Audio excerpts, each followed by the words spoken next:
Radio Moderna presenta Siempre con la Verdad con Robert Castro Guerra, un programa de actualidad nacional e internacional con comentarios, entrevistas y debates. Siempre con la Verdad. Ya queda con ustedes Robert Castro Guerra. Buenas tardes, amigos de Radio Moderna, Radio Papá. 5 de junio del 2017, programa número 17. Rápidamente se pasa el tiempo, los meses, y ya estamos 5 de junio. Increíblemente estamos terminando prácticamente la mitad del año.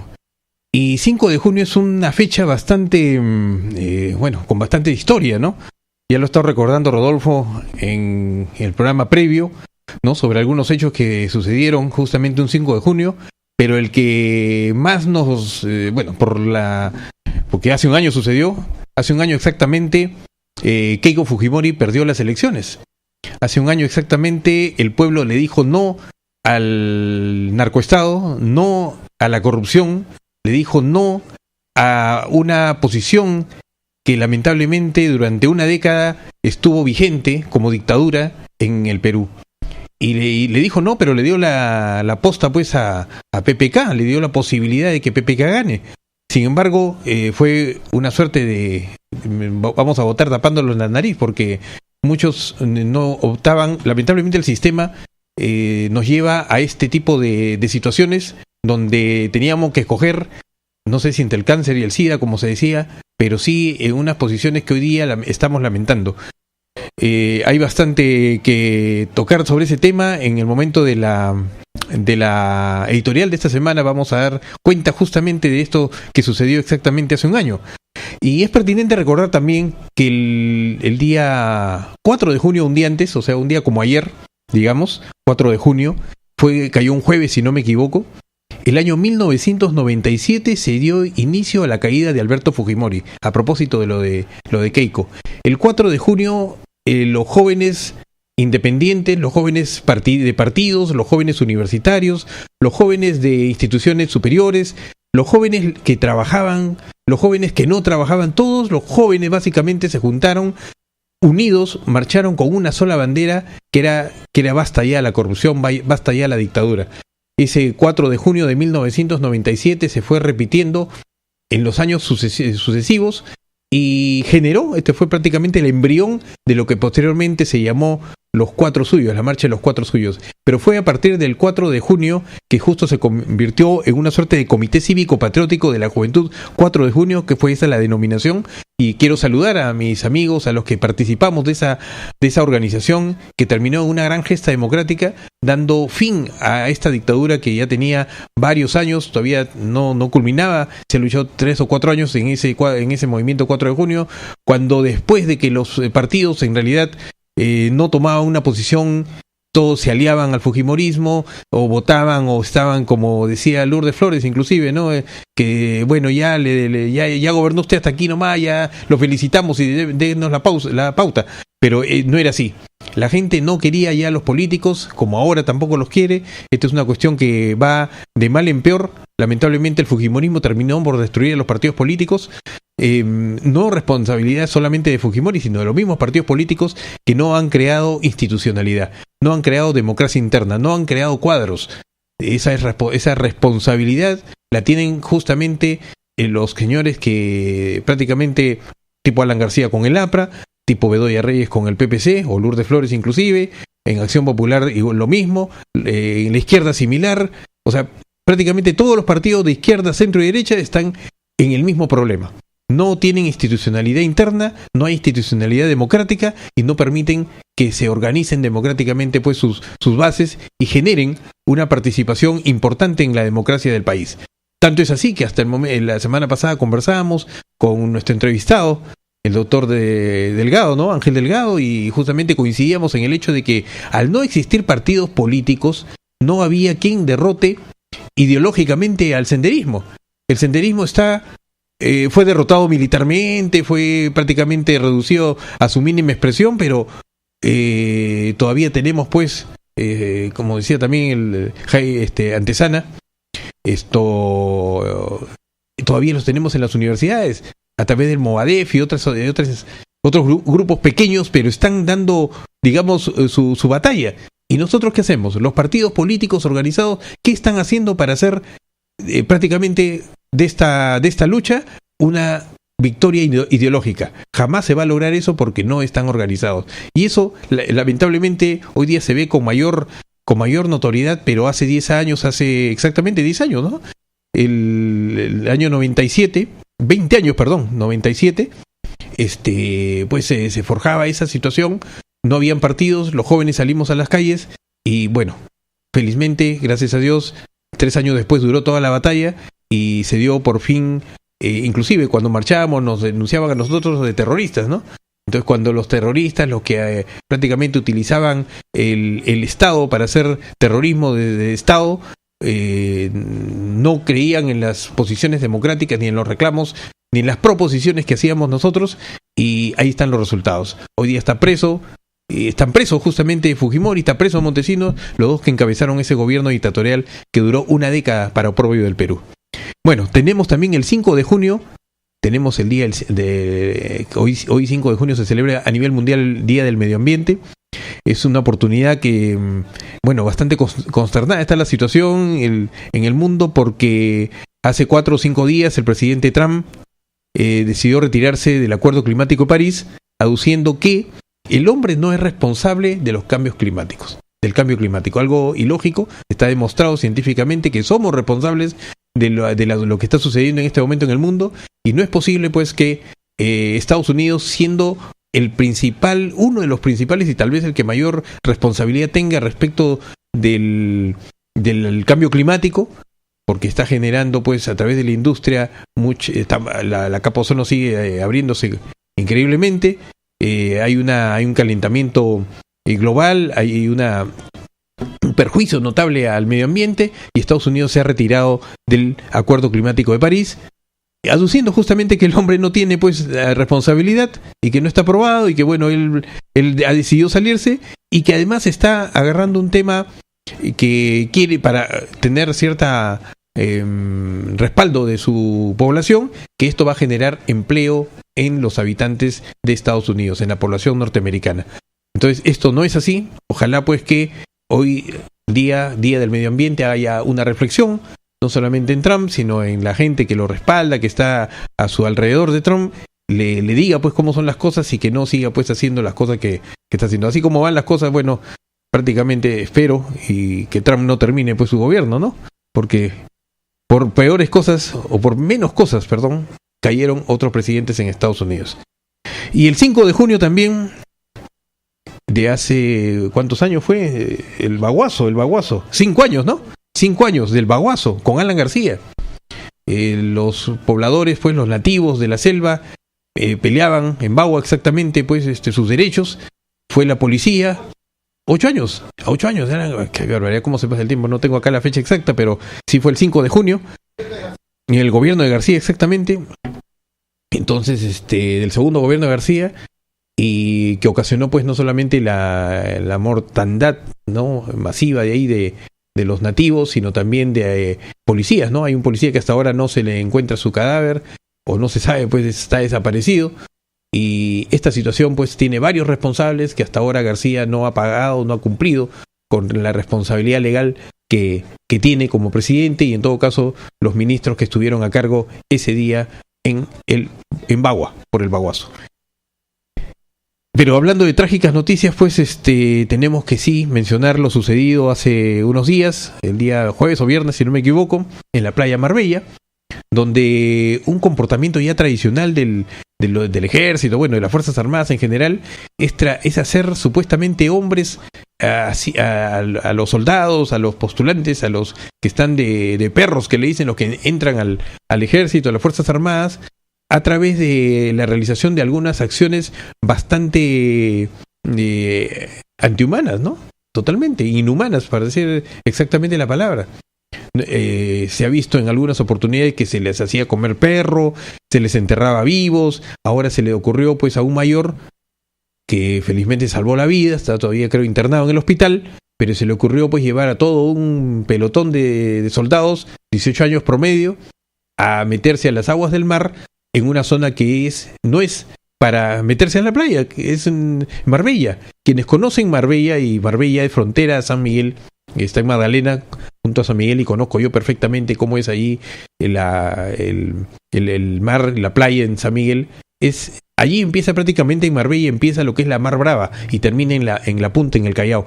Toda esa zona es imposible de que se use como playa, para uso de playa. No solamente porque hoy día pues está totalmente contaminado, porque la mayoría de alcaldes han permitido que se arroje desmonte pues en las playas, sino porque por su naturaleza pues tiene un acantilado muy profundo. Las bases son muy profundas, el mar, ahí no hay como posibilidad de tener mucho piso, hay mucho remolino, el agua revienta directamente en los acantilados, en la misma playa a veces se sube la marea, entonces esa playa no está apta para el uso de nadie. Y a este señor se le ocurrió meter a un grupo de soldados, y lamentablemente 4 perdieron la vida. Inclusive el mismo mayor estuvo a punto de perderla. Entonces, esto es inaceptable, pero acá lo que tiene que verse no es solamente lo que sucedió ese día, que ya es bastante, que tienen que pagarse, tiene que haber responsabilidades legales, tiene que haber responsabilidades dentro al interior de la Fuerza Armada, sino también tiene que verse el tema de qué está pasando, pues esto va a seguirse, hoy día murieron 4, ayer no sé cuántos, va a seguirse permitiendo que hayan estos abusos inhumanos, que se supone van a ser hombres o mejores soldados a los que están postulando para ingresar a las Fuerzas Armadas, y en este caso eran soldados voluntarios, ¿no? Era el servicio militar voluntario, antes era obligatorio, que también pasaba lo mismo, ¿no? Pero acá era un servicio militar voluntario, y estos muchachos voluntarios, que muchos han metido por el tema de la beca 18, tuvieron la lamentable situación de fallecer en manos pues de un irresponsable, por decirlo menos. Pero aquí tienen que pagar, y tiene que haber responsabilidad desde arriba, porque el ministro del Interior, el ministro de Defensa ayer salió diciendo, bueno, vamos a investigar, pero él sabe perfectamente cómo se maneja interiormente el ejército y en general las demás fuerzas armadas que tenemos aquí en el país. Bueno, es una costumbre que esperamos que ya tiene que culminar e impedir el abuso en estas escuelas de las Fuerzas Armadas. Otras noticias, en realidad, bueno, ya un poco más política, pues bueno, el escandaloso de ayer, y que vamos a tratar bastante sobre el tema de los audios, ¿no? Un escandaloso audio mediante el cual el ministro de Economía prácticamente presionaba, chantajeaba, extorsionaba, y por el tema de unas transferencias que supuestamente había pedido la Contraloría, a cambio pues de un apoyo o una decisión positiva en el caso del contrato o las adendas con la empresa Kunturguasi. Bueno, esto vamos a tratarlo en la siguiente ronda. Vamos a una pausa y retornamos. Continuamos aquí en Siempre con la Verdad, programa número 17 por Radio Moderna, Radio Papá. Estábamos hablando del audio, del nuevo audio, porque cada semana nos presentan pues un audio. Esto ya se ha convertido pues en un deporte nacional, estar grabando, estar espiando, estar chuponeando. Entonces, y esto es un acto ilegal, porque cualquier proceso penal no va a tomarlo como prueba, pues definitivamente, si es que no hay una autorización judicial para el, entre comillas, chuponeo, y menos en una grabación oculta. Entonces puede ser tal vez una prueba referencial, pero definitivamente tiene que haber otras pruebas que constituyan pues una prueba, valga la redundancia, total para una denuncia de esta naturaleza. Pero más allá de la prueba está el aspecto ético y moral, porque ya una cosa es la sanción penal, y otra es la responsabilidad política. Y aquí sí, así como pedimos hace una semana, y lamentablemente ya tiene una semana el Contralor de haber sido donde se demostró a través también de un audio, de un video, de un audio que él estaba prácticamente presionando a uno de sus subalternos para que retire una denuncia contra él. Así como pasó eso y pedimos la inmediata destitución, porque acá no procede la renuncia, bueno, si renuncia su problema, pero acá el Congreso debió ya inmediatamente procesarlo de manera sumarísima y destituirlo, no hay vuelta que dar al Contralor. Pero ha pasado una semana y no pasa nada. Es más, hoy día ha declarado, y eso vamos a tratarlo en breve, que no va a renunciar. Pero el Congreso, ¿qué está haciendo? El Congreso le está dando la mano. ¿Qué pasa con el Congreso? Pero así como pedimos la renuncia o la salida o la destitución de este señor Alarcón, también para este caso estamos pidiendo y debe salir el señor Torne del Ministerio de Economía. No puede ser pues que estemos permitiendo este tipo de actividades y más aún de un ministro cuya responsabilidad prácticamente es de primera línea en el mando del gobierno de Pedro Pablo Kuczynski. Porque definitivamente el ministro de Economía tiene, y no solo porque sea el ministro de Economía, sino porque está comprometiendo al presidente de la República al decirle que justamente PPK lo ha enviado y que quiere transferir los dineros correspondientes para los proyectos que tiene la Contraloría, pero que espera pues su apoyo, su ayuda en el caso de Kunturwasi. Esto es inadmisible, pero bueno, hasta ahora no se dice nada, porque si bien dice que lo investiguen a Torne, también ha dado sus declaraciones, pero todo sigue igual. O sea, que acá uno se chuponea y el otro lo mismo, pero y todo sigue igual. Aquí no pasa nada. Eso no podemos admitir. Bueno, por otro lado, en el caso de Kunturwasi, bueno, felizmente el ministro Yufra anunció el divorcio por mutuo disenso, ¿no? Con el consorcio justamente de Kunturwasi, lo que significaría que no va a haber pues una demanda contra el Estado, y va a ser una demanda multimillonaria, definitivamente. Ahí le vamos a devolver, bueno, por lo pronto, es lo que ha anunciado, que se va a devolver lo que Kunturwasi ha invertido en el terminal aéreo, un aproximado de $32 millones. Definitivamente es una cantidad, si bien es bastante, ¿no? Pero no es tan exorbitante como hubiera sido tener que litigar por justamente culminar o dar por resuelto un caso como esta es de las adendas y el contrato con Kunturwasi.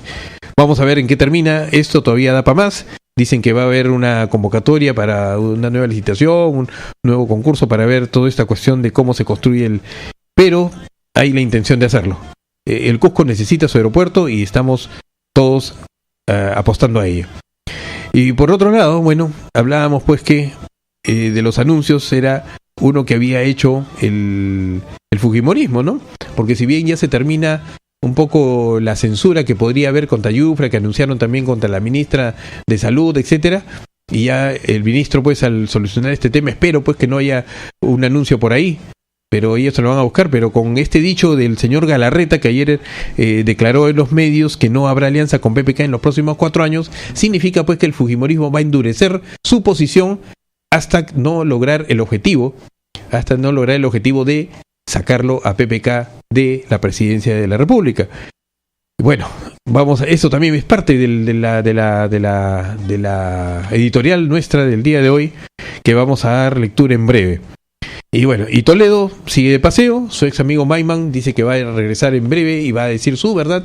Vamos a ver qué nos dice pues el señor Maiman. Ya se declaró por lo pronto su ex amigo, entonces están esperando todo el mundo pues las novedades, las noticias que nos tendrá que decir.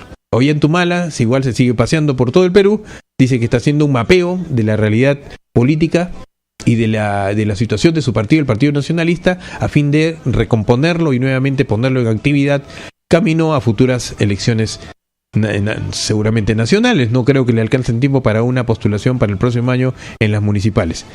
Bueno, en todo caso, todo es posible en el Perú. Y Alan García, bueno, bien, gracias, porque no se sabe absolutamente nada del señor. Ni nadie, él prácticamente con toda esta situación, con toda esta marea, él se ha ocultado. Muy bien.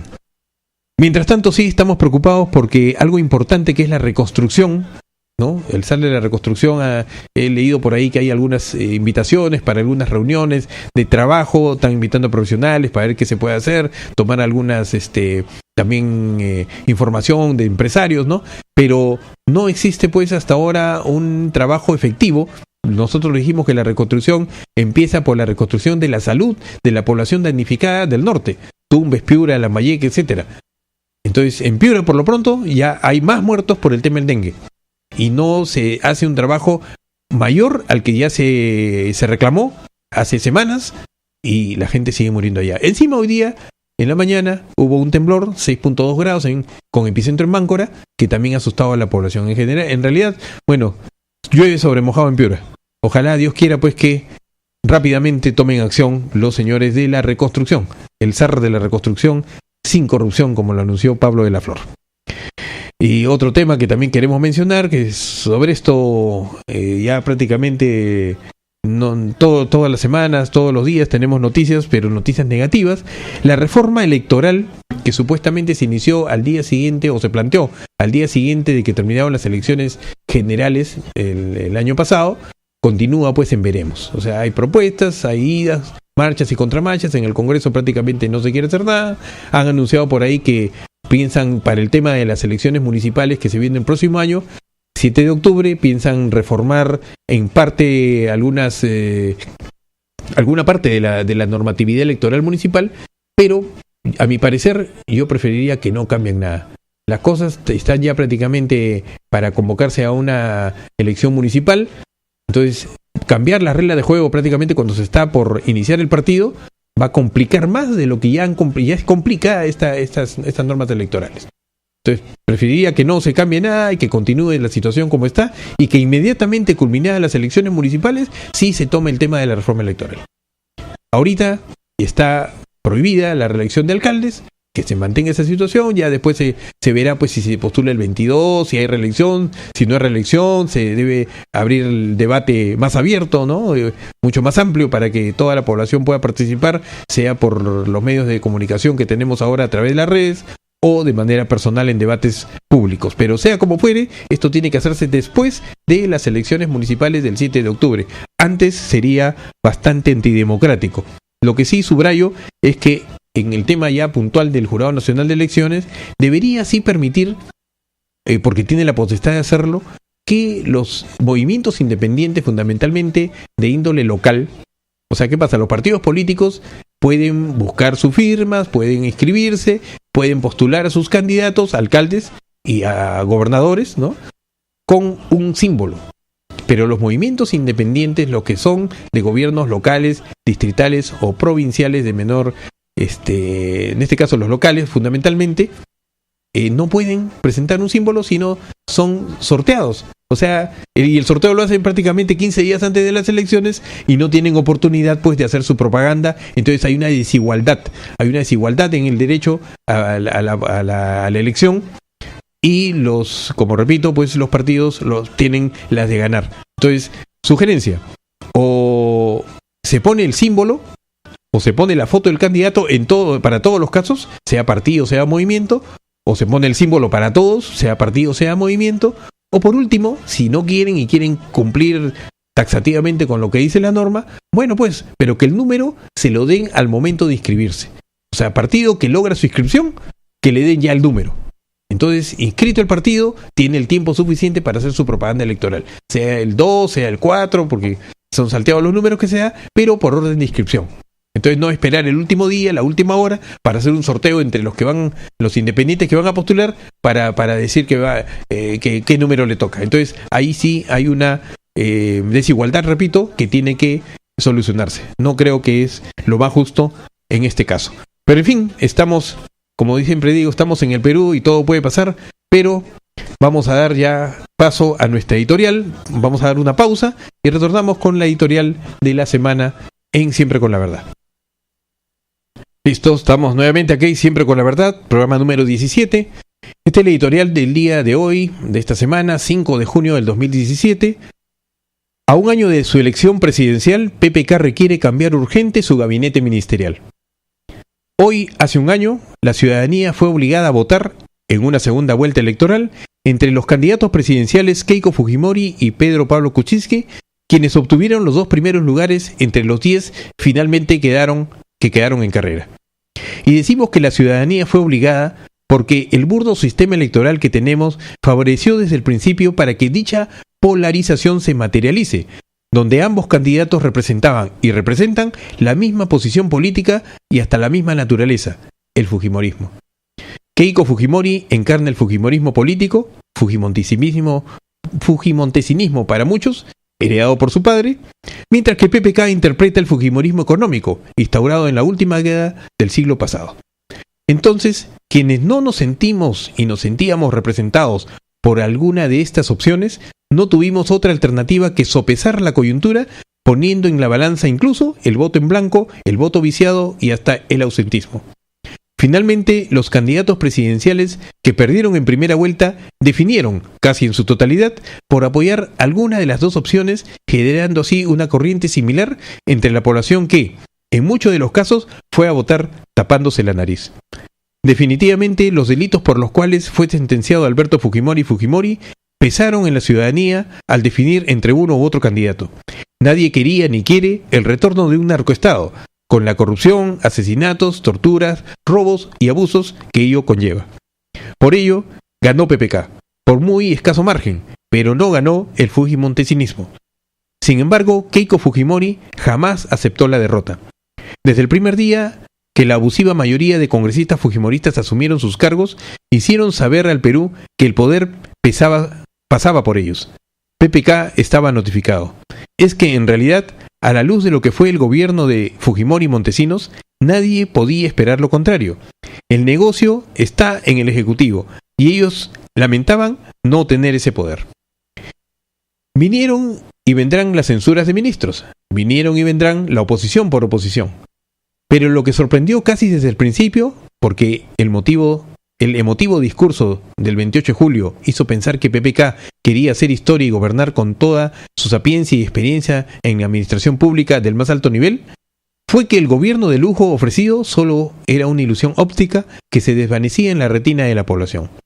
La corruptela de medio pelo, los desatinados comentarios, las marchas y contramarchas, las contradicciones y enfrentamientos entre PPKausas, sumados a los escandaletes de funcionarios con poca madurez, la amenaza del pasivo que representa Odebrecht y la ejecución de actos que todos pensábamos desterrados del manejo gubernamental, como son los chuponeos, hicieron que el fujimorismo no necesitara de mayor esfuerzo para torpedear todo lo que el Ejecutivo planeaba.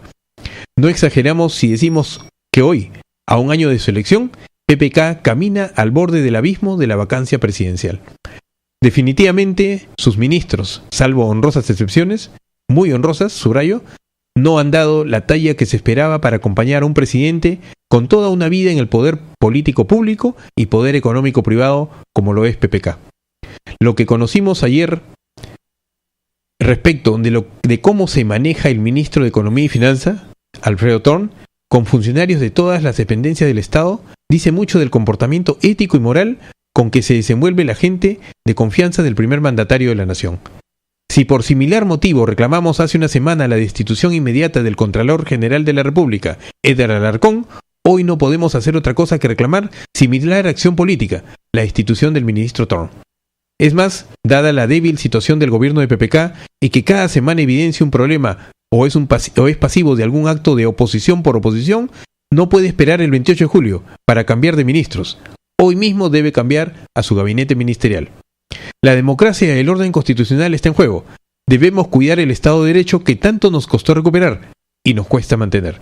Cambio de gabinete ya. Esta ha sido la editorial de hoy. Una pausa y retornamos.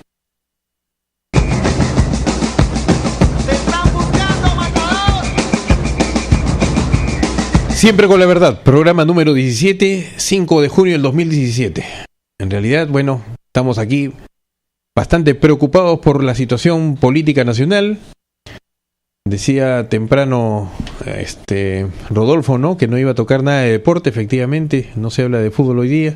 Esta semana por lo pronto, esperemos que la próxima sí tengamos, pero sí discrepo en algo con mi amigo Rodolfo, ¿no? Primero que la U ganó el primer partido, 3-0. En cancha del Matute.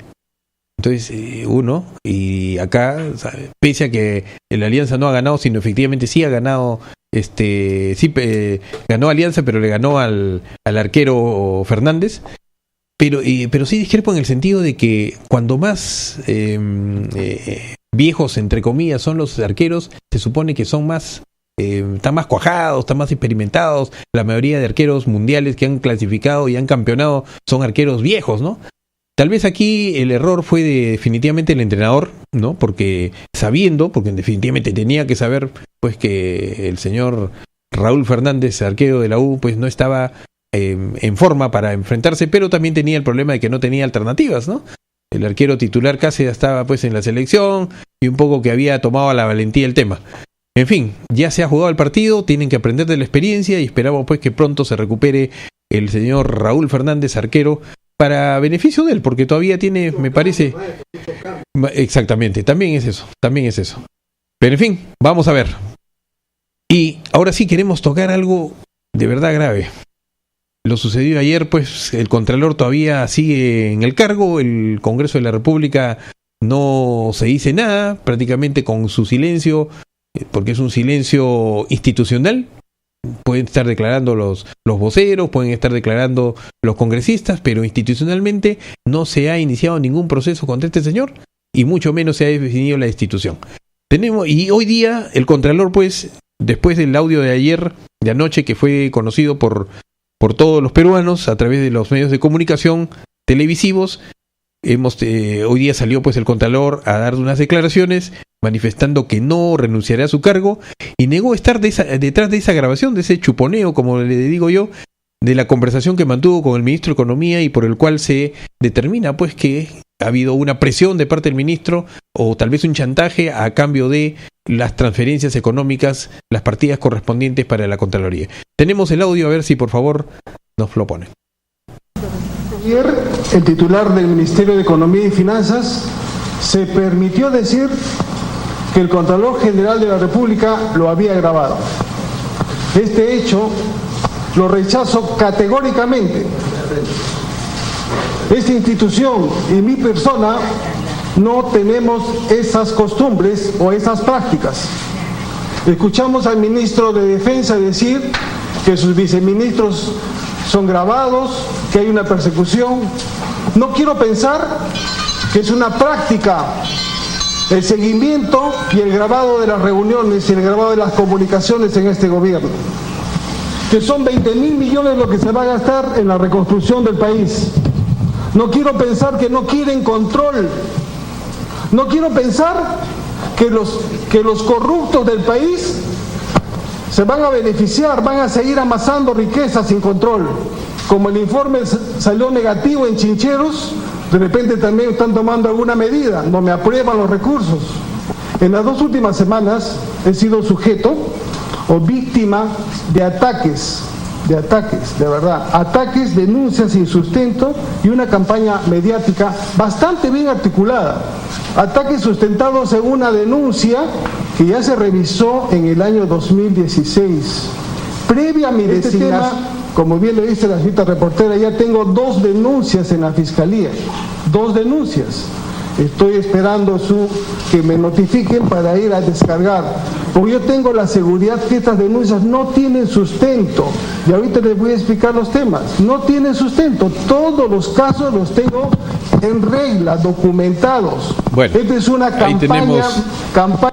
Sí, hemos escuchado, creo, lo principal de las declaraciones de hoy día, de la mañana, de parte del señor Contralor Edgar Alarcón. Pero 2 cosas. Uno, definitivamente, bueno, alguien ha tenido que chuponear, habrá sido él, no habrá sido él, es lo de menos. Lo principal es que la información que se resalta aquí es el hecho de que ha habido una presión política, ¿no? Y hasta un chantaje, diría yo, de parte del ministro de Economía para presionar al Contralor a que saque un resultado favorable en la consulta que le hacen respecto del contrato con Guntur-Huasi, las adendas puntualmente. Entonces ahí tenemos un tema. Puede que tenga razón el señor Alarcón y él no haya hecho la interferencia y haya sido filtrado por otro medio. Sin embargo, no es verdad, pues no. O sea, perfecto. Una cosa es que él haya dado su informe negativo, que a lo mejor por venganza puedan estarles efectivamente expulgando y sacándole pruebas de denuncia, pero el hecho es que este señor sí ha cometido irregularidades al hacer negocios, primero con autos y ahora con inmuebles, ¿no? Entonces, es más, según el informe de ayer, los inmuebles corresponden a subastas públicas, o sea, a inmuebles que han sido del Estado por parte en este caso en Arequipa, ¿no? Y que él ha tenido a bien participar, y si no me equivoco, en conjunto, ¿no? con el anterior Contralor, Faruk Kuri, que también fue mencionado en el día de ayer. En todo caso, ambas denuncias tienen que ser investigadas Primero, ¿por qué? Porque la ley prohíbe el hecho de que los que trabajan en Contraloría, fundamentalmente los cargos más importantes, él ha sido no solamente Contralor, ha sido Vicecontralor, ha sido gerente general en la Contraloría, entonces él no podía tener este tipo de negocios. Y es más, ayer se dijo que los hijos que supuestamente tenían el negocio no son los hijos porque no aparece ninguno, primero que eran menores, son bastante menores como para manejar tanta cantidad de dinero, y segundo que ninguno tiene ni siquiera RUC.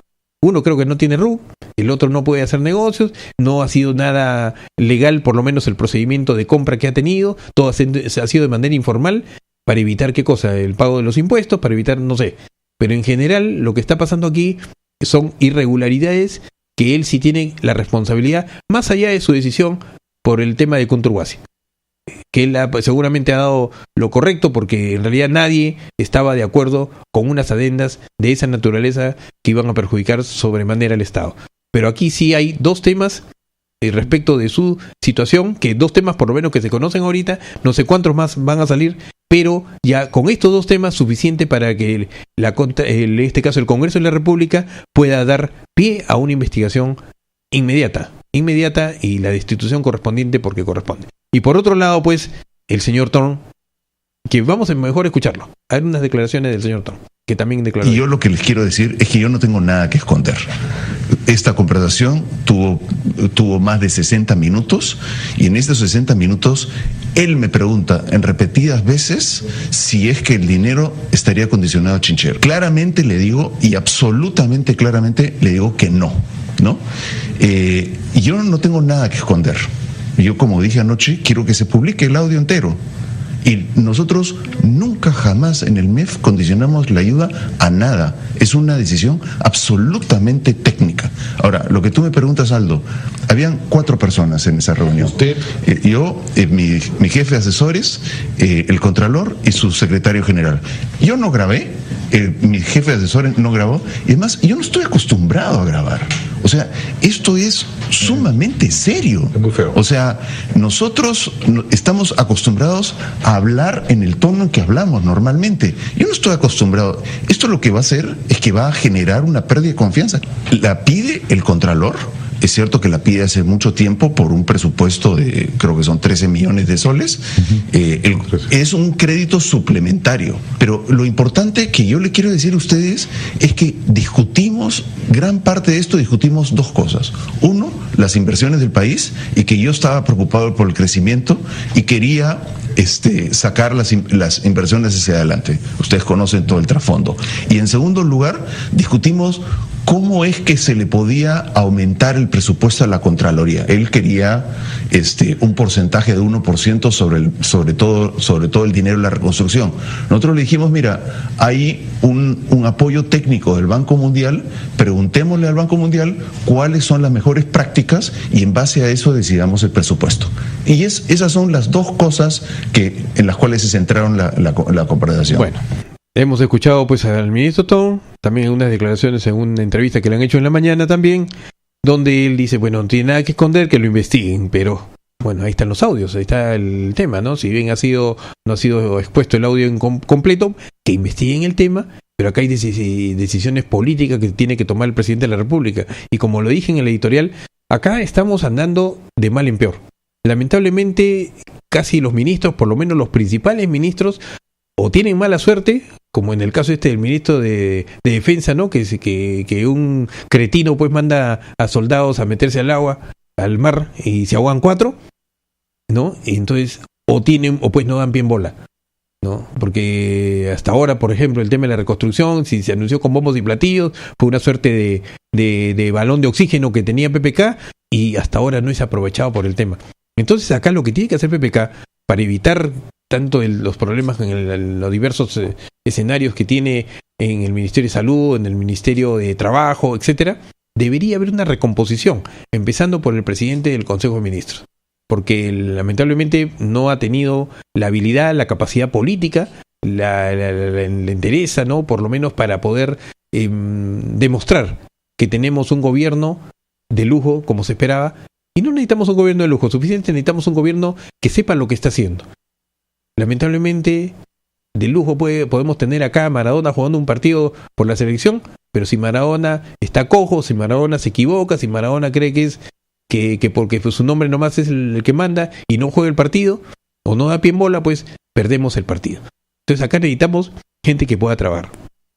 En fin, es lo que ha manifestado el señor Alfredo Thorn en la mañana, y esperamos, ¿no? Pues que haya una decisión política, que es lo que espera el país entero.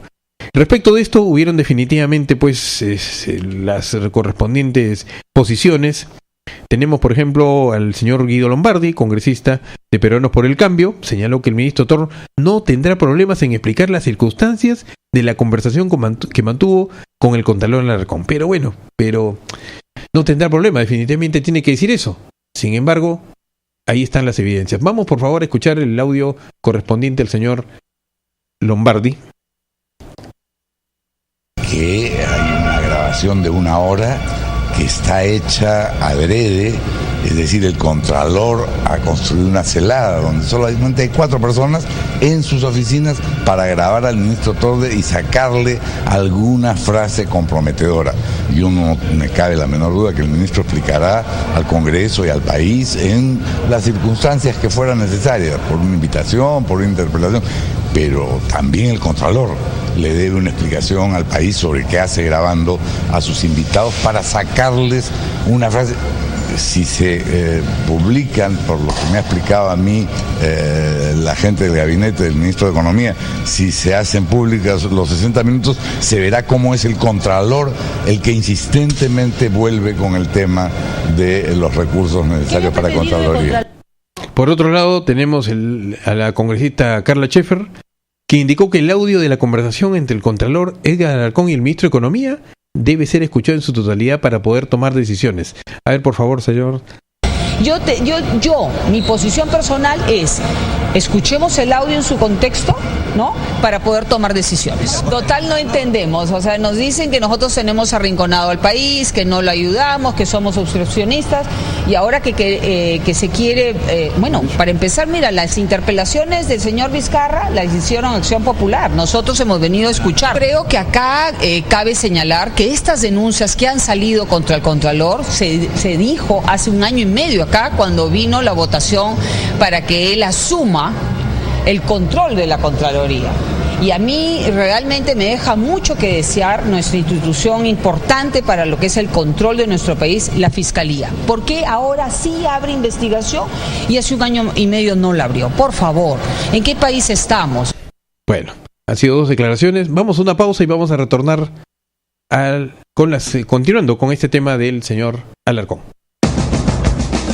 Siempre con la verdad y siempre apoyando Naricitas. Naricitas, tu mejor opción en fiestas infantiles. Con ellos aprenderás con diversión y te divertirás aprendiendo. Y en horas locas, las mejores para tu quinceañero y matrimonio.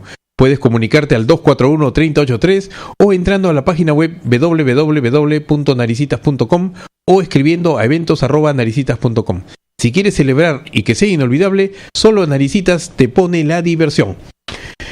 Bueno, esto es divertido, pero lo que no es divertido, pues esto que está pasando con el señor, que ya tenemos una semana prácticamente, más de una semana, porque esto fue domingo, ya estamos lunes, son 8 días y el Congreso no toma ninguna decisión respecto del señor Contralor Edgar Alarcón, pese a las evidencias que existen y a las que nuevamente han sido presentadas recién, también ayer, respecto de los negocios con algunos inmuebles.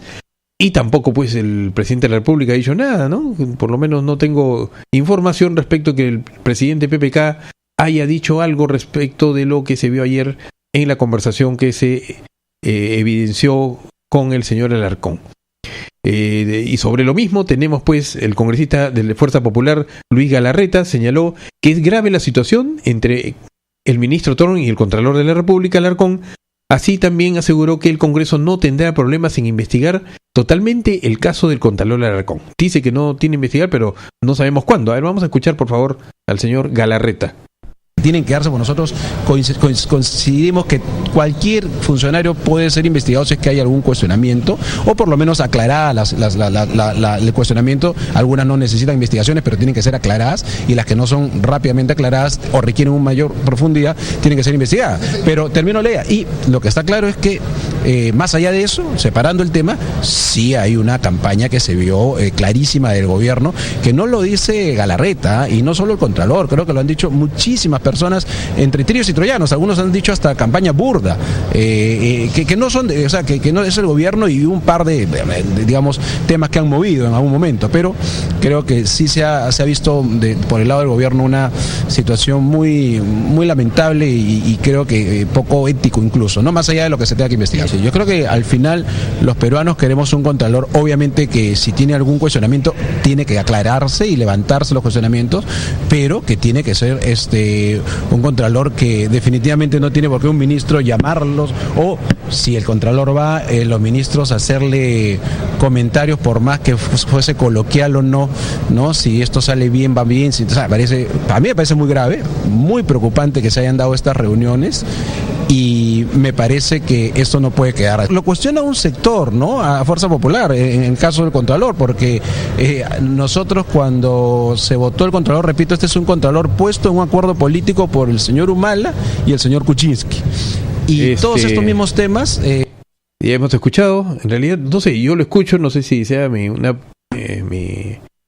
manera de escuchar o ver al señor Galarreta, ¿no? Pero lo escucho bastante titubeante, bastante nervioso respecto a este tema, no sé si lo maneja. Él es vocero de la bancada, se supone que está de candidato, creo, también para ser presidente del Congreso, no sé, por ahí hay algunos que lo están tratando de lanzar a la presidencia, pero en fin, no tiene definido el tema. Dice que bueno, como cualquier funcionario, pero así sea, este no es cualquier funcionario, es el Contralor, el que prácticamente controla a los demás funcionarios. Y segundo, que es un tema que está en plena actualidad y el Congreso debe definir inmediatamente para no dar más problemas a la ya caldeada situación que tenemos a nivel político en el país. Sobre lo mismo, el congresista de Peruanos por el Cambio, Juan Cheput, señaló que el Contralor de la República, Edgar Alarcón, le recuerda al expresidente Toledo, porque ambos entran en contradicciones permanentes y se victimizan. A ver, por favor, si tenemos el audio. Bueno, yo no sé por qué el Contralor cada vez más me recuerda a Alejandro Toledo. No solamente porque ingresa en una serie de unas contradicciones permanentes, sino que se está victimizando, argumenta de que hay politización de por medio y últimamente señala esto de que necesitamos desde el gobierno un Contralor a la medida, ¿no? El Contralor ha perdido todo tipo de credibilidad y es una cuestión que es grave para quien es uno de los pilares en la lucha contra la corrupción. Por eso, cuando yo escuché sus declaraciones de hoy día y me decepcioné porque no salió a renunciar, sino a hacer una serie de falsedades, a decir una serie de contradicciones, me puse a pensar que cada vez que pasa me recuerda más al expresidente Toledo, pues la forma como él se viene desenvolviendo deja mucho que desear. Bueno, en realidad es parcializada el tema, la posición de Cheput, porque así como ha criticado y criticamos desde acá la situación que tiene ahorita en vilo al señor Edgar Alarcón, también criticamos el hecho de que el señor ministro de Economía esté pasando por la misma situación, pero no ha dicho absolutamente nada de él. Entonces, como congresista, él es no solamente congresista de Peruanos por el Cambio, sino es un congresista de la República que debería darnos cuenta mayor de los temas que están en boga. Bueno, ayer también en Cuarto Poder, ¿no? Hubo un reportaje, como bien lo hemos dicho, que no solamente señala, como lo señaló la semana pasada, que el señor Alarcón está comprometido en algunos negocios, dice que con sus hijos, respecto de la compra de vehículos, sino también se ha evidenciado a través de un reportaje difundido anoche que el señor Alarcón está también metido en temas de negocios sobre propiedades inmuebles. Entonces, no sé si podemos, en producción podemos poner el audio. Esta es una competencia de piques cortos. Una vieja tradición donde el motor de un carro de competencia acelera al máximo en el menor tiempo posible. Estos autos compiten por la Copa Aceleración Cuarto de Milla. Una carrera de 402 metros que se organizaba tradicionalmente en esta pista de la base aérea Las Palmas, en Surco. Es la edición del 17 de abril del 2011 y el turno de los autos números 28 y 29, marca Subaru Impresa, conducidos por dos jóvenes pilotos, Edgar y Guillermo Alarcón Gordillo. hijos del actual Contralor General de la República, Edgar Alarcón Tejada.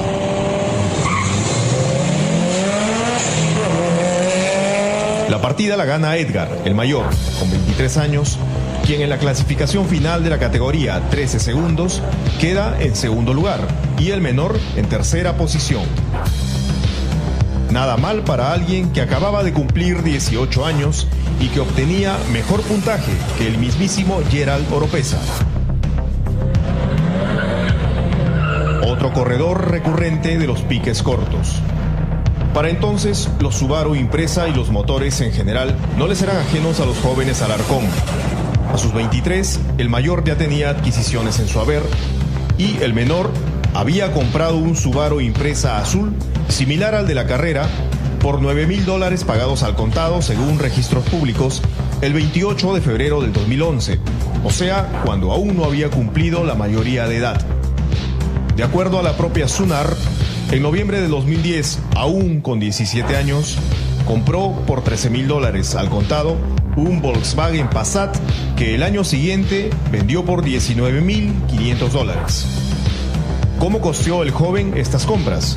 ¿Cómo financiaron ambos los autos de alto matiz que obtendrían entre sus 18 y 19 años? Esto fue lo que nos dijo el Contralor el domingo pasado.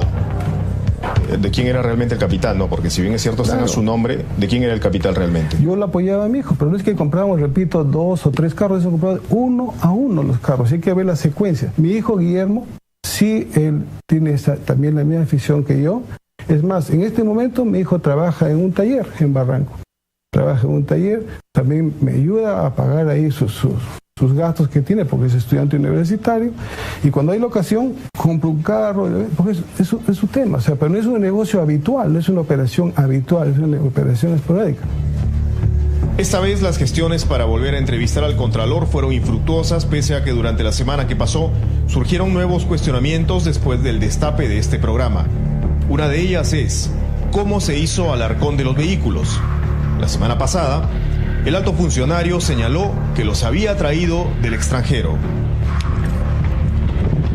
No puedo negarlo, yo sí procedí a comprar vehículo por vehículo, uno a uno por remate en Estados Unidos. O sea, accedí a una Bueno, vamos a cortar ahí el audio, es bastante largo, son 12 minutos y pico, y creo que lo hemos visto la mayoría de los peruanos el día de ayer, donde pues no solamente se hace una recapitulación de lo sucedido la semana pasada con el reportaje de los vehículos, donde él dice pues no que en una subasta internacional compró vehículos, los traía medio siniestrados y aquí los reparaba y los vendía como nuevos.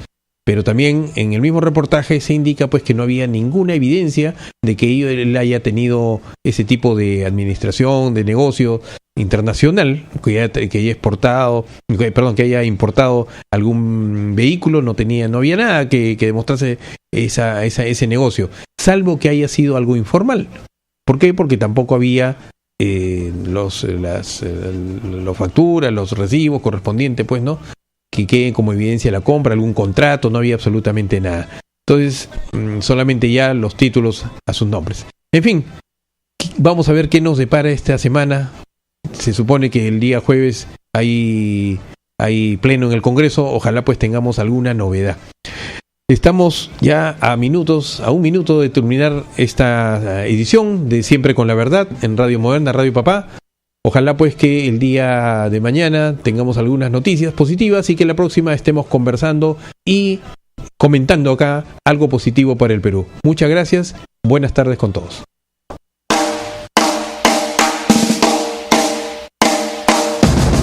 Radio Moderna presentó Siempre con la Verdad con Robert Castro Guerra, un programa de actualidad nacional e internacional con comentarios, entrevistas y debates. Siempre con la Verdad. Nos encontramos la próxima semana.